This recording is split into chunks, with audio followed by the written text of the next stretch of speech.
Assalamualaikum warahmatullahi wabarakatuh.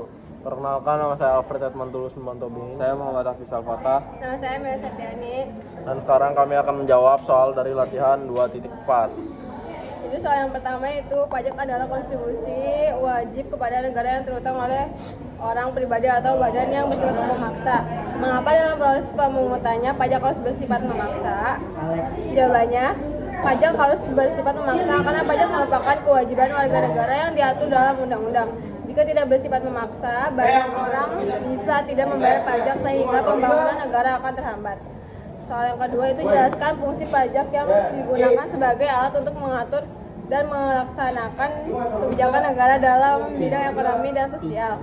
Jawabannya, fungsi pajak sebagai alat mengatur adalah untuk mengatur kegiatan ekonomi dan sosial, misalnya mengatur inflasi, melindungi produksi dalam negeri, mendorong investasi, dan mengurangi kesenjangan sosial. Yang ketiga, menurut lembaga pemungutan pajak terdiri atas pajak pusat dan daerah. Jelaskan kedua jenis pajak tersebut. Pajak pusat yang dipungut oleh pemerintah pusat dan digunakan untuk membiayai kebutuhan negara secara nasional, contohnya PPh dan PPN. Selanjutnya ada pajak daerah, pajak yang dipungut oleh pemerintah daerah dan digunakan untuk membiayai kebutuhan daerah, contohnya pajak kendaraan bermotor dan pajak hotel.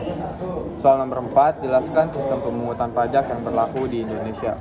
Sistem pemungutan pajak di Indonesia ada self-assessment system. Wajib pajak menghitung, membayar, dan melapor sendiri pajaknya. Selanjutnya ada official assessment system. Besarnya pajak ditentukan oleh pemerintah. Selanjutnya ada withholding system. Pajak dipotong atau dipungut oleh pihak ketiga. Lalu soal yang kelima ada pajak langsung adalah pajak yang dikarenakan kepada wajib dan harus dibayar langsung ke pemerintah. Sedangkan pajak tidak langsung adalah pungutan yang dapat dibebankan kepada pihak lain. Beri tanda centang untuk jenis pajak langsung atau pajak tidak langsung. Yang pertama ada contoh pajak penghasilan, itu termasuk ke dalam pajak langsung. Yang kedua ada pajak kendaraan bermotor, itu termasuk ke dalam pajak langsung.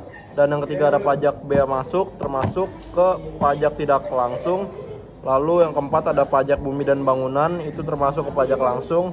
Yang kelima ada pajak pertambahan nilai, itu termasuk ke pajak tidak langsung.